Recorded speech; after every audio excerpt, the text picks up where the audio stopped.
Tesla autopilot car hits Phoenix police motorcycle. A Phoenix police motorcycle was struck by a Tesla Model X reportedly operating on autopilot last week, police said.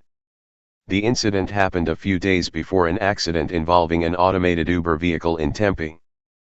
Phoenix police on Monday confirmed that the incident occurred when a Tesla driver and an on-duty officer exited the Black Canyon Freeway onto Utopia Road on the afternoon of March 21.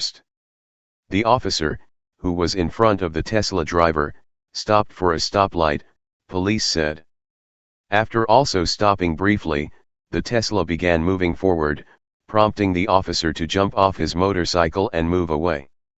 The car struck the fallen motorcycle, but no damage was reported to either vehicle. The officer later estimated the car was moving at about 3 miles per hour, police said.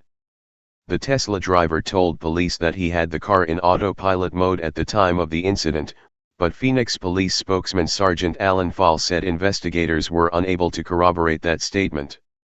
Because it was such a minor collision, he said, there will be no further investigation. The officer was not harmed, and no citations were issued. It was pretty much a tap, Fall said, adding that, under other circumstances, it wouldn't have been deemed an accident. It wasn't even a reportable collision. If it wasn't involving an officer, we would not have even investigated it. A police report is pending approval before it will be released. Police have declined to release the names of the officer or Tesla driver. Tesla company officials declined to comment on the record when contacted by the Arizona Republic. Related: what to know about self-driving cars in Chandler, Tempe. Tesla's autopilot mode is not intended to be fully automated driving, and the driver is required to remain engaged, according to the company website. Tesla's website also specifically states that drivers are in command of their vehicles after exiting highways. When you reach your exit, your Tesla will depart the freeway, slow down and transition control back to you, the website said.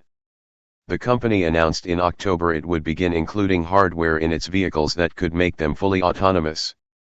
But to date, Tesla has been rolling out enhanced autopilot features such as forward collision warning, automatic braking and auto steering. However, the cars are not yet completely autonomous. Seen from an accident in Tempe. The car on its side is an Uber self-driving car. Photo, Tempe Police Department. The Phoenix police incident came days before a crash in Tempe involving an automated car, sometimes referred to as a self-driving vehicle. On Friday, a Volvo SUV operating under Uber's fleet of self-driving cars collided with another vehicle whose driver failed to yield while making a left turn at McClintock Drive and Don Carlos Avenue. The Uber car ended up on its side, but no one was seriously injured. The car was in self-driving mode with a test driver behind the wheel and another in the passenger seat. The collision prompted Uber to temporarily ground the program as it investigated the incident, but a company representative said Monday that the fleet will be redeployed. Arizona has positioned itself as a leader in the emerging market of self-driving technology. Governor Doug Ducey welcomed Uber's self-driving test fleet of cars to Arizona after the state of California revoked their registrations. Previously, Ducey welcomes Uber self-driving cars with open arms. Arizona requires no special permits or licensing for self-driving vehicles. Waymo, an Uber rival formerly known as Google's self-driving car project, has set up shop in Chandler to start autonomous testing of its Lexus RX 450h vehicles. Intel is one of several companies testing self-driving technology in the Southeast Valley. Photo, Josh Wood/Intel. The project got off to a rocky start though. 3 of its vehicles were involved in accidents there last August, though all were reportedly caused by human error. Separately, according to an Associated Press report, a man died in a May 7 collision in Florida after his Tesla Model S didn't automatically activate its brakes and ran into the side of a turning tractor-trailer. The AP story said the car's cameras failed to distinguish the white side of the truck from a brightly lit sky. That car was a vehicle equipped with autopilot technology. March 21's Phoenix incident is not the first report of a Tesla erroneously driving forward. Late last year, A handful of Tesla owners filed a federal lawsuit against the company in the Central District of California, alleging the vehicles are susceptible to sudden unintended acceleration. One of the plaintiffs, an Orange County, California resident named Ji Chang Sun, said his Model X drove into his home while parking in the garage. Tesla challenged Sun's claim in a statement to Reuters. The evidence, including data from the car, conclusively shows that the crash was the result of Mr. Sun pressing the accelerator pedal all the way to 100%, the statement read. Republic reporter Ryan Randazzo keeps his hands near the steering wheel as he tests the self-driving car technology in the Tesla Model S P90D in Scottsdale, Arizona on February 26, 2016. Photo, Courtney Pedroza/The Republic. Experts predict a shift from driver to vehicle liability as the market for autonomous cars evolves. K. Larry Head, a professor of systems and industrial engineering at the University of Arizona and director of the Transportation Institute, said technology hasn't reached the point of level 5 or full autonomy in vehicles. We have cars that are level 2 and 3, cars somewhat automated, under certain conditions, he said. So if an accident happened, I'm sure Tesla would want to look into which mode it was in. If, say, the mode was driverless, Head said, Tesla may want to look into whether the sensors didn't catch the motorcycle out front. But for now, while drivers are still required participation, I'm pretty sure the position of police would be, you're the driver, you're responsible.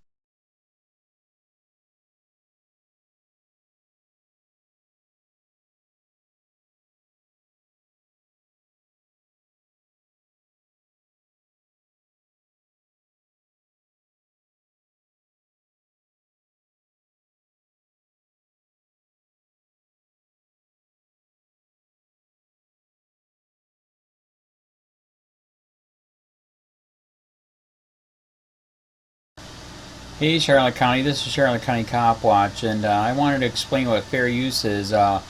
You can use pieces of news articles if you're doing it for news reporting, you have commentary, and you're doing it for education purposes. So that's what fair use is, as you can see right here.